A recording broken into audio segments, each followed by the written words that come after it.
Here's to new beginnings. Be a queen, not a pawn. I'm Allison Langer. I'm Zarina Fry. I'm Andrea Askowitz, and this is Writing Class Radio. You'll hear true personal stories and learn how to write your own stories. Together, we produce this podcast, which is equal parts heart and art. By heart, we mean the craft of writing. No, we don't. By heart, we mean the truth in a story. By heart, we mean the craft of writing. No matter what's going on in our lives, writing class is where we tell the truth. It's where we work out our shit. There's no place in the world like writing class, and we want to bring you in. Today on our show, we bring you a story by one of my 7th grade students. I just spent 2 months teaching English to 7th and 8th graders at a private school in Miami. And because I'm me, I assigned personal essay after personal essay. Yay! Right? Yeah. So what I learned from their essays was how their parents got to the United States, intercultural relationships that their parents have, either, marriages or friendships. I learned about their nannies and I learned about the foods they like. But what I didn't learn was anything about the student, because these kids did not want to be personal. They did not want to get vulnerable. And I don't know why I was so surprised, because I did the same thing when I started writing. You don't want to put yourself out there on the table. So I don't really blame them.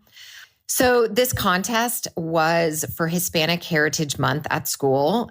It was really meant to help, the Hispanic kids to be able to share their culture and their heritage. But what I wanted them to do is write a personal essay. And so I made the contest mandatory instead of optional, because I think it's really important. Even when you think you don't have any relationship to whatever the topic is, I always feel like you can write a good essay. So what ended up happening was we started this essay in class and all the students were like, I don't know what to write about. I don't have any Hispanic culture, including Weber. And I said to him and everyone, then write about that. When it was time to turn it in, Weber, gives me this insane essay that I was totally blown away with. And I urged him to please submit it. Please, please, please. And he did. And he won. He won? He won. I didn't know he won. Yes. He won. Oh my God. Well, of course he won.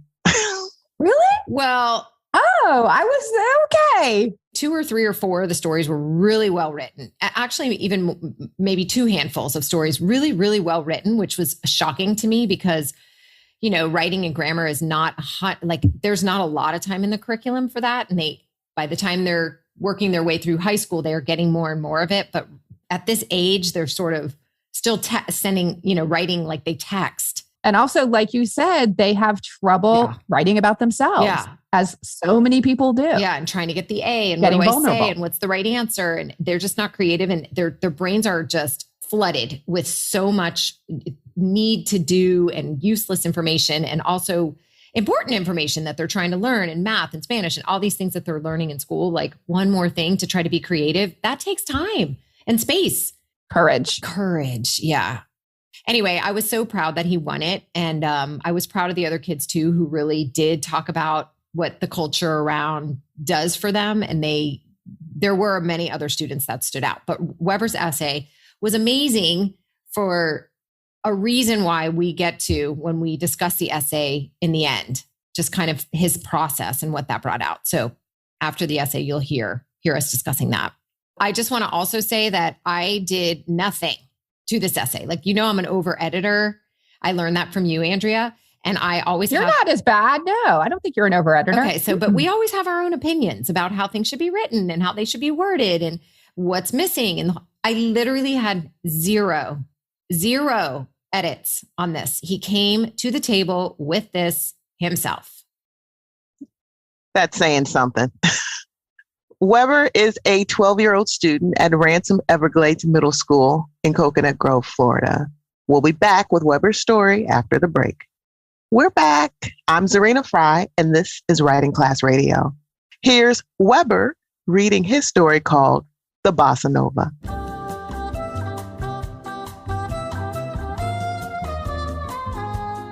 I have to be honest, this was a challenging assignment.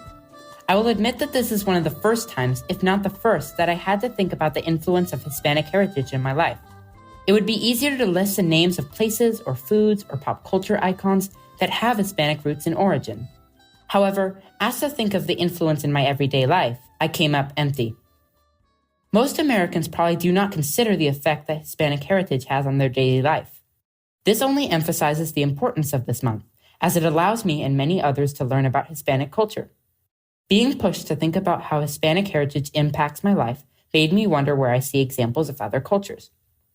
To help myself think and brainstorm, I did what I always do and sat down at my piano.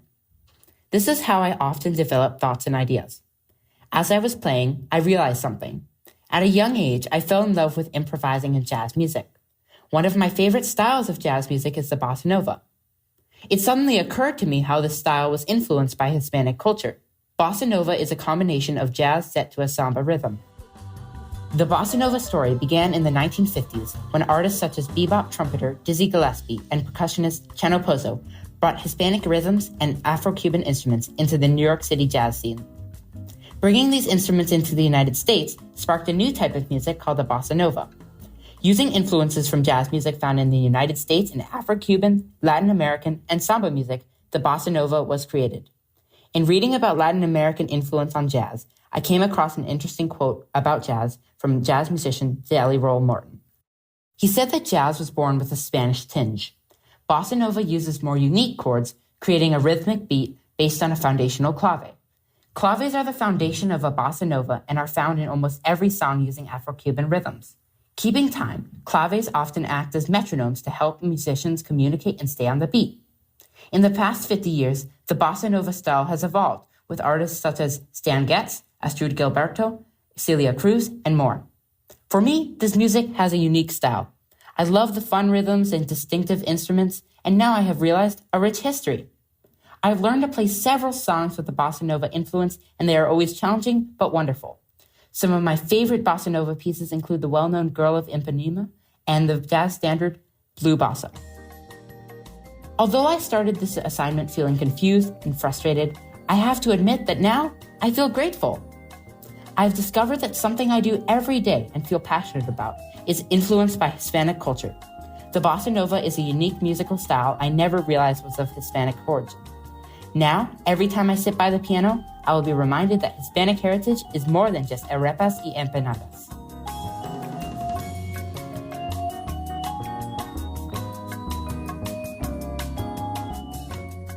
I think this seventh grader is fucking brilliant. We're talking about a seventh grader. Do you think you can not cuss this once? Ooh. Do you think he'll listen? Yes, he's going to listen. Okay, this seventh grader is brilliant. First of all, we know that right away he sits down at his piano when he's trying to think. All right, so I'm already like, whoa, special kid. Very special. That's so cool. And then he taught me so much. Had you ever heard of the bossa nova before this? No. No, but I've heard of Celia Cruz. So then I felt cool. I knew Dizzy Gillespie. Same. We are idiots. Oh, I've heard of arepas. Oh, very funny. And the Girl of Ipanema. Oh, yeah. Okay, let's not talk about how dumb we are. Wasn't that a dog grooming place in Coral Gables at some point? There is a dog place called the Dog of Ipanema, but that's different. But what I think is so cool is that this kid has so much knowledge of something we don't know anything about. And I often feel that kids are, oh, you're just a kid. You're kind of ignored. You know, they think you don't know anything, but that's so not true. And the reason why this was so important for me to bring to the podcast and to share with you guys and all our listeners and everything is because I want people to start paying attention and learning and listening to these kids, because that's encouragement to them. And we get to learn something in the process. Dang, Allison, you're like a kid advocate now. Get a job as a middle school teacher and you turn into a kid advocate. Well, you do. Not all kids are like him. He's very unique, very special, and he cares. I wouldn't say any of them are really excited about this assignment. So Like I mentioned at the top, it was an essay contest at his middle school, where I was substitute teaching. And it was optional for the kids, but not for me because I was teaching English. And I said, guys, we're going to all do this essay. It's short, 500 words, like the whole thing. But I really want you guys to practice. And this was the perfect opportunity. And I was just with this essay and a couple other ones too, blown away. I'm blown away. I want to start from the top and just like go through it because this kid did everything we want our students to do in terms of essay writing. Like he starts in one place and then he comes to a new place by the end. So he starts by saying that to be honest, this was a really difficult assignment. This was the first time this Hispanic kid was forced to think about, is he Hispanic? No, he's not Hispanic. I thought he was. What do you think, Serena? I thought he was. Yeah, I just figured he was. No, and this is going to make more sense. It was during Hispanic Heritage Month that this school assigned this essay. And I feel like it was geared to people to share their own Hispanic heritage with others. But what I always think is cool is somebody who has nothing to do with the situation having empathy.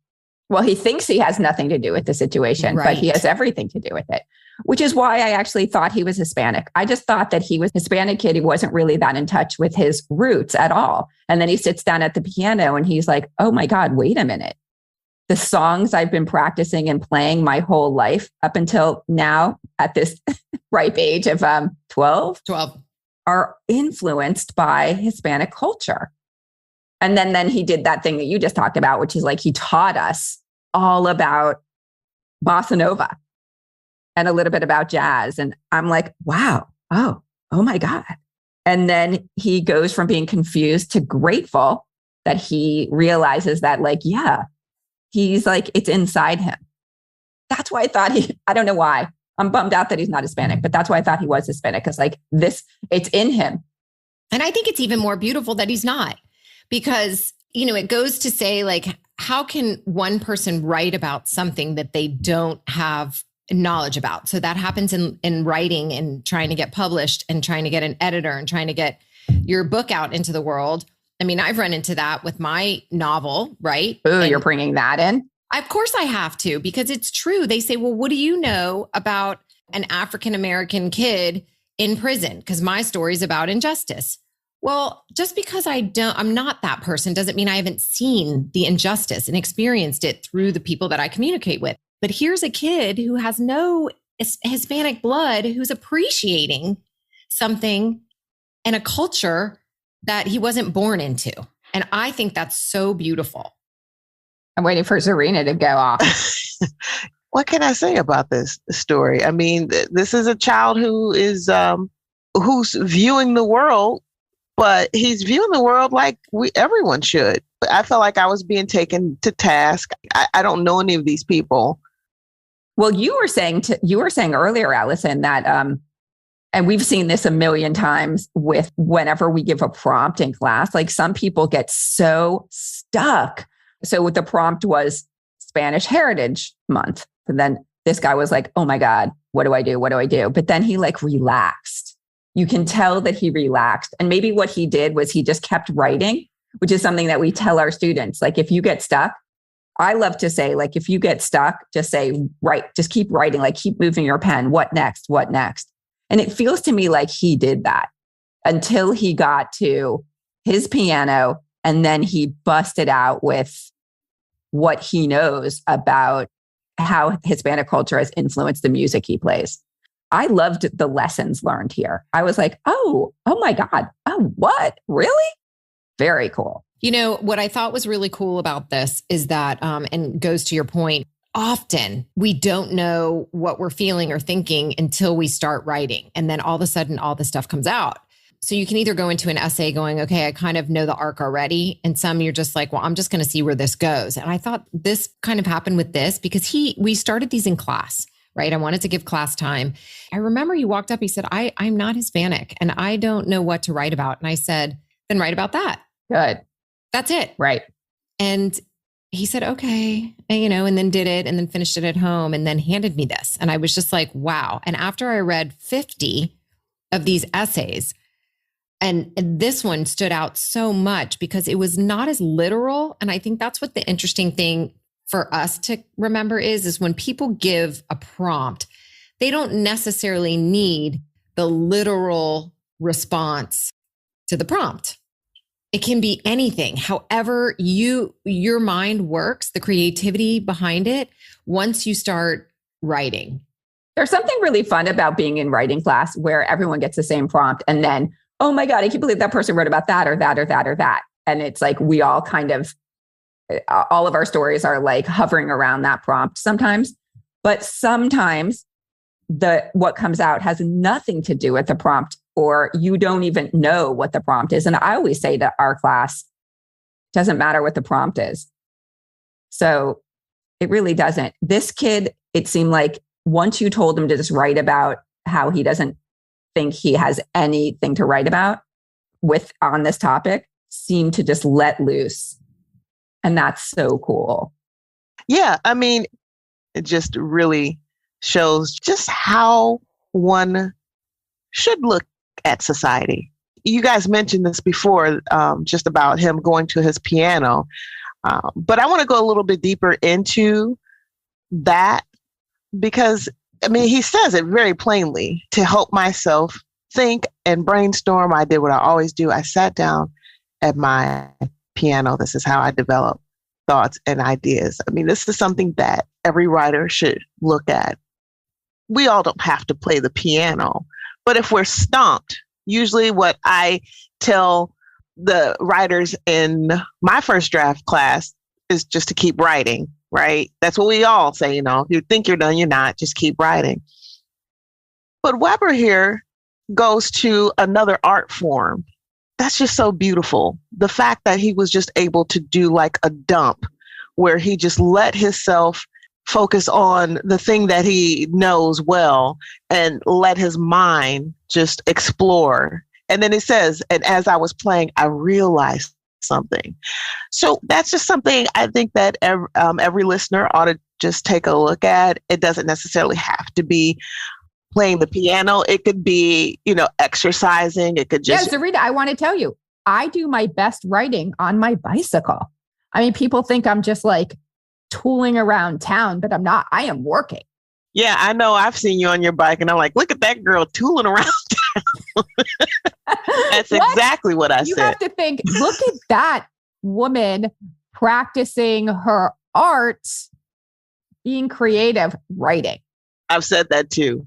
But this is something that I think this kid's generation really doesn't do enough of, is just stop, turn everything off and just get into it, whether it's just looking out the window or taking a shower. Like I do all my best thinking in the shower or in the car with no radio on or taking a walk with no music. Like if we can shut everything off for a second, I think we hear things that we wouldn't otherwise hear.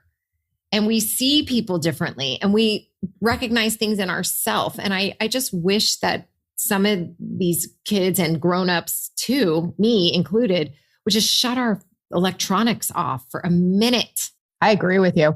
I'm wondering though right now, so Serena's saying that this kid went to another art form to get to this art form. But like, is biking an art form? Are sports an art form? And I actually think they are. I agree. I mean, is walking without anything? I mean, yeah, like, I don't know. I'm not sure if walking is an art form, but I mean, like when you get into your body and you start moving and doing something, I mean, taking a shower is not quite an art form necessarily. It's just turning your brain off for a second, shutting off the stimulation. There's turning off, and then there's also tuning in a different way. So I guess there's both things that we're talking about right now. Like shush with everything, just be quiet and do something repetitive, do some motion, play the piano, get into a different art form so that you can like unlock your brain and write something awesome. Well, I mentioned that he's always doodling in class to pay attention. And a lot of kids want to keep their computers open because they're watching some soccer game or Googling something. But I knew with him from the first second when I saw his computer open and him doodling, I never said one word because I was like, many years ago, when I took my own kid to the psychologist and the teachers were like, he's chewing on his pencils and he's chewing on his shirt. I learned at that point that is how that repetition or doing something else with your hands or your mouth or something like that, even just chewing gum, helps regulate the brain. And so for him, it's the piano and it's doodling and it's really a positive thing. And I hope that there's educators out there that understand that this is 100% necessary. Even standing up and moving around for some kids is really important. Yep. Yeah. Anyway, you guys, this was so nice. I'm so glad we're able to get his story out. Thank you, Weber, so much. And thank you to his parents who let him record for us. I'm so happy. Keep playing, Weber. All right. And thank you guys for listening. Here's to new beginnings. Writing Class Radio is hosted by me, Allison Langer. Me, Andrea Askowitz. And me, Zarina Fry. Audio production is by Matt Kundle, Evan Serminski, and Aiden Glassy at the Sound Off Media Company. Theme music is by Justina Chandler. There's more Writing Class on our website, writingclassradio.com, including stories we study, editing resources, video classes, writing retreats, and live online classes. Follow us on Patreon to join our First Draft weekly writers group. You have the option to join me on Tuesdays, 12 to 1 Eastern Time. And me, Zarina, Wednesdays, 6 to 7 p.m. Eastern. You'll write to a prompt and share what you wrote. If you're looking to take your writing to the next level, we have 2 second draft writing groups. Each week, 3 people get to bring in a finished draft for feedback. Join the community that comes together for instruction, an excuse to write, and most importantly, the support from other writers. To learn more, go to patreon.com/writingclassradio. A new episode will drop every other Wednesday. There's no better way to understand ourselves and each other than by writing and sharing our stories. Everyone has a story. What's yours? You can't miss your own boat. No, you can't miss your own boat. It leaves when it's ready.